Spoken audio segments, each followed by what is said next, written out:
Paper ముందు మనం స్ట్రైట్గా కట్ చేసుకున్నాం కదా, ఈ పేపర్ని మనం బ్లౌజ్కి క్రాస్ కటింగ్ అయితే ఎలా పెడతామో అలా పెట్టుకొని చుట్టూ ఒకసారి మార్క్ చేసేసుకుందాము.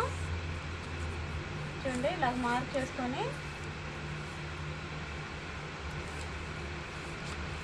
మీకు ఇలాగైనా కట్ చేసుకుంటే చెస్ట్ భాగము మీ బ్లౌజ్ క్రాస్ కటింగ్ అయితే ఎలా కూర్చుంటుందో అలా కూర్చుంటుంది అనమాట.